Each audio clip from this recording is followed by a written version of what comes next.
नमस्कार विद्यार्थी मित्रांनो, मी राहुल पाटील आपलं टेक्निकल सिव्हिल या माझ्या यूट्यूब चॅनलवर सहर्ष स्वागत करत आहे। सध्या महाराष्ट्र शासनाने नवीन वर्षाची जाहिरात काढलेली आहे। त्यामध्ये ITI धारक विद्यार्थ्यांसाठी ही जाहिरात असेल। याच्यातील ITIचे सर्व विद्यार्थी यामध्ये पात्र असतील, म्हणजेच विविध ट्रेडचे विद्यार्थी यामध्ये पात्र असतील।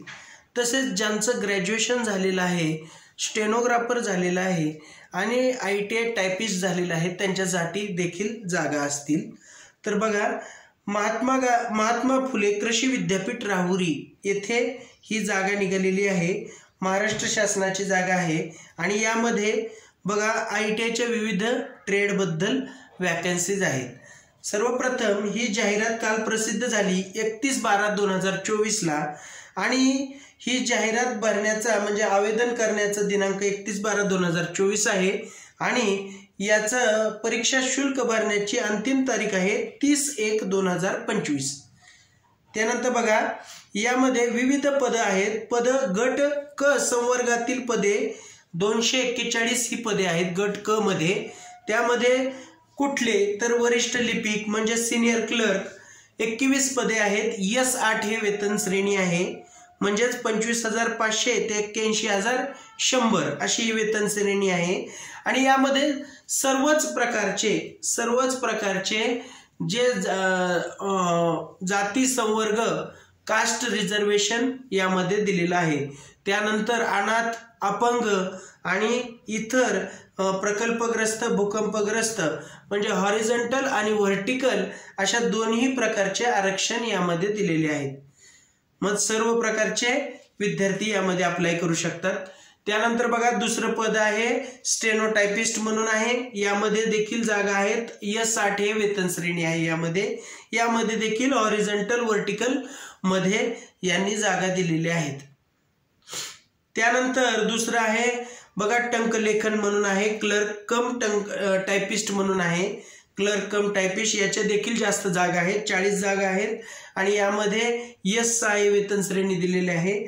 आणि यामध्ये विविध प्रकारचे बघा आता या पद दिलेले आहेत, ज्यामध्ये असतील की कास्ट रिझर्वेशन पण दिलेले आहे आणि माजी सैनिक आहे, अनाथ आहे, अपंग आहे, अशा सगळ्या कॅटेगरीत दिलेले आहेत। त्यानंतर बघा, यामध्ये ग्रंथालय, ग्रंथपाल असं म्हणतो आपण, त्याच्या देखील जागा आहेत, 3 जागा दिलेल्या आहेत। S10 हे वेतन श्रेणी दिलेलं आहे त्यांनी, त्याचे देखील रिझर्वेशन दिलेलं आहे। त्यानंतर बघा की ग्रंथालय मधल्याच जागा आहे, सहाय्यक म्हणून आहे, त्याच्यात 2 जागा आहेत आणि त्याच्यात देखील वेतन श्रेणी 7 दिलेलं आहे। S7 हे वेतन श्रेणी दिलेलं आहे। त्यानंतर बघा, याच्यामध्ये ॲग्रिकल्चर मध्ये असिस्टंट म्हणून आहे, 45 पदं आहेत आणि S8 हे वेतन श्रेणी आहे। मगाशीच सांगितल्याप्रमाणे 25,500 ते 81,100। तर आपल्याकडे याच्या पद्धतीची म्हणजे ज्याला कुठल्या ज्या ट्रेड संबंधित, ज्या वॅकन्सी संबंधित तुम्हाला काही माहिती पाहिजे असेल तर तुम्ही मला डायरेक्टली याच्यावर कमेंट करू शकतात। त्या रिगार्डिंग तुम्हाला माहिती मिळेल आणि तुम्हाला त्याच्या रिगार्डिंग आपल्याकडे कृषी सहाय्यक रिगार्डिंग देखील टेस्ट सिरीज उपलब्ध आहेत। कृषी अधिकारी देखील टेस्ट सिरीज आहेत, लिपिकसाठी टेस्ट सिरीज आहेत उपलब्ध। तसेच म्हणजे ज्याला कुणाला काही जरी माहिती पाहिजे असेल तर तुम्ही त्याच्यासाठी कमेंट करू शकतात आणि ITI रिगार्डिंग जरी माहिती पाहिजे असेल तरी त्या रिगार्डिंग आपण तसे सुविधा दिलेली आहे। त्यानंतर बघा, दुसरं आहे पशुधन पर्यवेक्षक म्हणून आहे, लिव्ह स्टॉक सुपरवायझर म्हणून 2 पदं आहेत। त्यामध्ये देखील बघा S8 ही वेतन श्रेणी दिलेली आहे।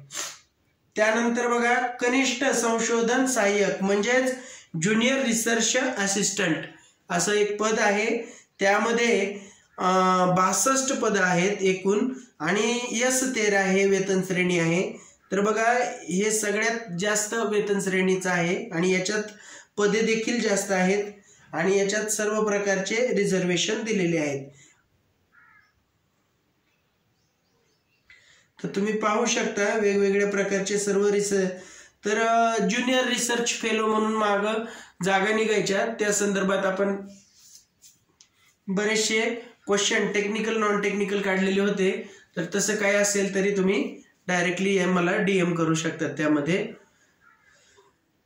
तर आता सहाय्यक संगणक असिस्टंट बघा कॉम्प्युटरसाठी आहे, त्याची एक जागा आहे, त्याला देखील S8 हे वेतन श्रेणी दिलेलं आहे. त्यानंतर बघा आरेखक आणि अनुरेखक सारख्या जागा आपल्याला ड्राफ्ट्समन सिव्हिल साठी लागतात. तर आरेखक म्हणून पद दिलेलं आहे, त्याच्या दोन जागा आहेत आरेखकच्या आणि त्याला S10 हे वेतन श्रेणी आहे. त्यानंतर अनुरेखक म्हणजेच काय ट्रेसर या पदासाठी देखील चार पदे दिलेली आहेत आणि त्याला S7 हे वेतन श्रेणी दिलेलं आहे. त्यानंतर बघा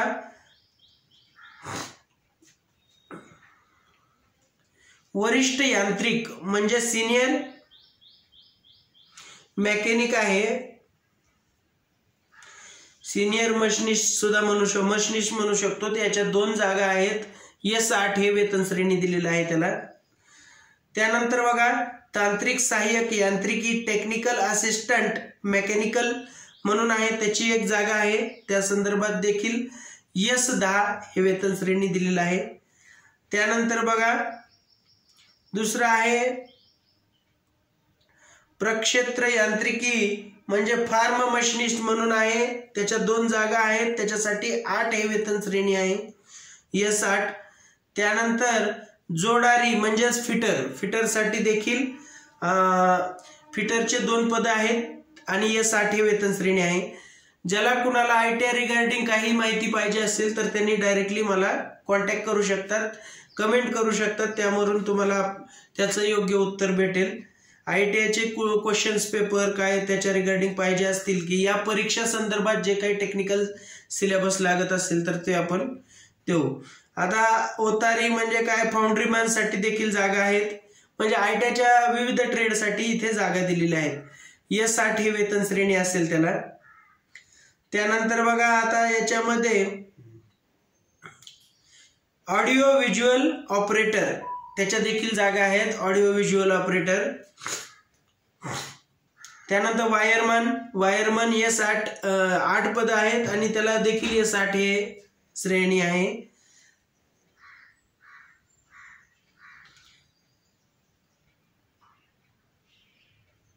त्यानंतर मिश्रक पशुवैद्यकीय दिलंय, म्हणजेच काय कंपाऊंडर म्हणून पद आहे, एकच पद आहे, त्याच्यासाठी देखील S8 हे वेतन श्रेणी आहे. त्यानंतर फोटोग्राफर म्हणून पद आहे, त्यासाठी देखील 3 जागा आहेत. त्यासाठी लागणारा देखील सिलेबस आपल्याकडे आहे, त्याचे टेस्ट सिरीज आपल्याकडे अवेलेबल आहेत, तुम्ही त्या मागवू शकतात आपल्याकडून. त्यानंतर सहाय्यक सुरक्षा अधिकारी असिस्टंट सिक्युरिटी ऑफिसर, मग ऑपरेटर ऑफिसर असेल तर त्याच्या 2 जागा आहेत, S10 हे पद आहे, त्याच्यासाठी S10 ही त्याची म्हणजे वेतन श्रेणी आहे. त्यानंतर नळ कारागीर म्हणजेच प्लंबर कार्पेंटर मेसन आणि ड्राफ्ट्समन सिव्हिल याच्या संदर्भात एक आपण मागं बॅच घेतली होती, त्याच्या देखील ॲज इट इज 300च्या वर मुलं लागलेली आहेत सरकारीला आणि ॲज इट इज 42 क्वेश्चन परीक्षेला पडले होते. तर आपण पाहू शकतात तशा पद्धतीनं किंवा तुम्ही तशी स्वतः अभ्यास करून टेस्ट सिरीज जॉईन करू शकतात. नळ कारागीर आहे, प्लंबर म्हणून आहे, त्याच्यात 2 जागा निघालेल्या आहेत, तर तुम्ही ते पाहू शकतात. त्यानंतर बघा पदाचे नाव आहे मिस्त्री म्हणजेच काय बिल्डिंग कन्स्ट्रक्टर म्हणून आता त्याचं नाव आहे, मेसन बिल्डिंग कन्स्ट्रक्शन म्हणून आहे, त्याचे 4 पदे आहेत आणि वेतन श्रेणी 6 ही आहे. त्यानंतर बघा जुळणीकार म्हणून आहे, कंपोस्टर म्हणून आहे, त्याचं 1 पद दिलेलं आहे, त्याला देखील वेतन श्रेणी S7 ही आहे. आणि त्यानंतर वीजतंत्री म्हणजेच काय इलेक्ट्रिशियन आहे, त्याला 3 पदे दिलेली आहेत, S8 हे दिलेलं आहे. त्यानंतर ड्रायव्हर म्हणून आहे, त्याचे 14 पदे आहेत, असे विविध पदे दिलेले आहेत त्यांनी।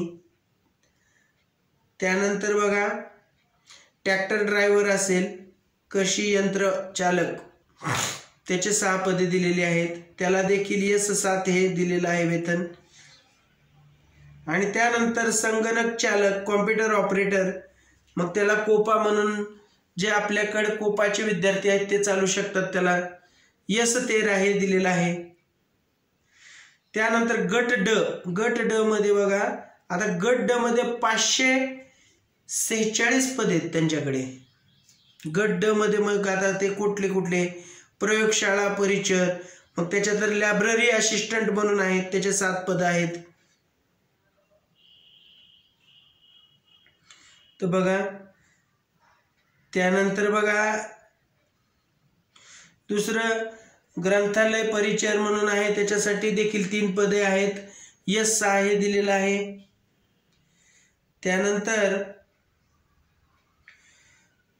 म्हणजे गणक म्हणून एक पद आहे, काउंटर म्हणतो आपण, जे कॅल्क्युलेट करण्यासाठी असतात, ते 24 पदे आहेत। त्याच्या संदर्भात देखील त्याला S3 ही पात्रता आहे, 16,000 वेतन श्रेणी आहे त्याला। आणि त्यानंतर मेसन बघा, गवंडीचे 2 पद भेटलेले आहेत, एक मेसन पण आहे आणि दुसरं गवंडी म्हणून, असे 2 पद दिलेले आहेत त्यांनी। तर मेसनला म्हणजे बिल्डिंग कन्स्ट्रक्टर हे ITI झालेले विद्यार्थी याला पात्र राहू शकतील, किंवा बिल्डिंग मेंटेनन्स म्हणून आहेत असे। आणि तर याला 2 जागा इथे पण दिलेल्या आहेत, S3 ही वेतन श्रेणी दिलेली आहे। त्यानंतर बघा पदाचे नाव माळी, ज्यांचं माळीमध्ये 6 महिन्याचा कोर्स झालेला आहे असे देखील विद्यार्थी इथं अप्लाय करू शकतात। ज्यांचं झालेलं असेल त्यांनी देखील कॉन्टॅक्ट करू शकतात। तर 23 हे पद म्हणजे 23 पदं असतील आणि S5 हे वेतन श्रेणी असेल। सिक्युरिटी गार्ड, त्याच्यासाठी देखील एकूण पदे 6 आहेत आणि त्यात S1 हे दिलेलं आहे वेतन। प्रयोगशाळा सेवक, आता सेवकाला बघा तिथं S1च आहे, 15,000 त्याचं म्हणजे बेसिक प्रमाणे दिलेलं आहे, 15,500 याचं वेतन आहे। त्यानंतर बघा पिऊन म्हणून आहे, शिपाई 60 पदं आहेत, त्याला S1च आहे, 15,000 ते 47 पर्यंत याचं। त्याचे 2 वॅकन्सीज आहेत, वेगवेगळ्या वॅकन्सीज आहेत। त्यानंतर वॉचमन म्हणून आहे, त्याचे 54 पदे आहेत, S1 म्हणून आहे दिलेलं आहे, म्हणजे एकदम कमी, अतिशय कमी अशी वेतन श्रेणी आहे। S1 म्हणजे एकदम बेसिक पेवर दिलेलं आहे। त्यानंतर मजदूर असे, मजदूराचे देखील म्हणजे काम करण्यासाठी लागणारे मजदूर, मग 365 याच्यासाठी पदे आहेत आणि त्याला S1 हेच वेतन श्रेणी असेल। मग त्याच्यामध्ये ब्लाइंडचे असतील, दुसरं म्हणजे वेगवेगळे जे काही पदे आहेत ते पदे याच्यामध्ये दिलेले आहेत, जे म्हणजे सगळ्या प्रकारच्या अर्थानुसार पदे आहेत। आणि म्हणजे अनुसूचित जाती जमाती या पद्धतीने किंवा कास्ट रिझर्वेशन सगळ्या पद्धतीचे याच्यामध्ये दिलेले आहेत, तर ते पाहून घ्या तुम्ही। आणि प्रत्येकाला प्रकल्पग्रस्त, भूकंपग्रस्त किंवा अनाथ, अपंग यानुसार त्यांच्या एज लिमिट पुन्हा वाढलेले आहे। त्यानुसार बघा आपल्याला आता मेन म्हणजे ITI मधले ट्रेड, स्टेनोग्राफरसाठी स्टेनोग्राफर ITI झालेलं पाहिजे त्याला। दुसरं म्हणजे लिपिक टंकलेखन झालेलं पाहिजे ज्या लिपिकसाठी अप्लाय करणाऱ्या विद्यार्थ्यांसाठी। तसेच ज्या विद्यार्थ्यांनी प्लंबर केलेलं आहे ते प्लंबरसाठी अप्लाय करू शकतात, ज्या विद्यार्थ्यांनी वायरमन केलेलं आहे ते वायरमन पोस्टसाठी अप्लाय करू शकतात, इलेक्ट्रिशियन केलेलं आहे अशा इलेक्ट्रिशियनसाठी अप्लाय करू शकतात। तसेच ज्या विद्यार्थ्यांचं ITI मेसन झालेलं आहे ते गवंडी आणि मेसनसाठी अप्लाय करू शकतात। तसेच बिल्डिंग कन्स्ट्रक्शन, त्यानंतर बिल्डिंग मेंटेनन्स जुन्या पद्धतीचा ITI ट्रेड झालेला आहे ते देखील इथं अप्लाय करू शकतात। त्यानंतर ज्यांचं ITI हे ITI मध्ये आरेखक अनुरेखक या पदात देखील कोर्स झालेला आहे. म्हणजेच काय, सिव्हिल ड्राफ्ट्समन, मेकॅनिकल ड्राफ्ट्समन आणि आर्किटेक्चरल ड्राफ्ट्समन झालेला आहे. असे तिन्ही विद्यार्थी इथं पात्र ठरू शकतील. तरी कुठल्याही प्रकारचे याबद्दल माहिती पाहिजे असेल तर डायरेक्टली मला कॉन्टॅक्ट करू शकतात. धन्यवाद, थँक्यू आणि येणाऱ्या भरतीसाठी हार्दिक शुभेच्छा.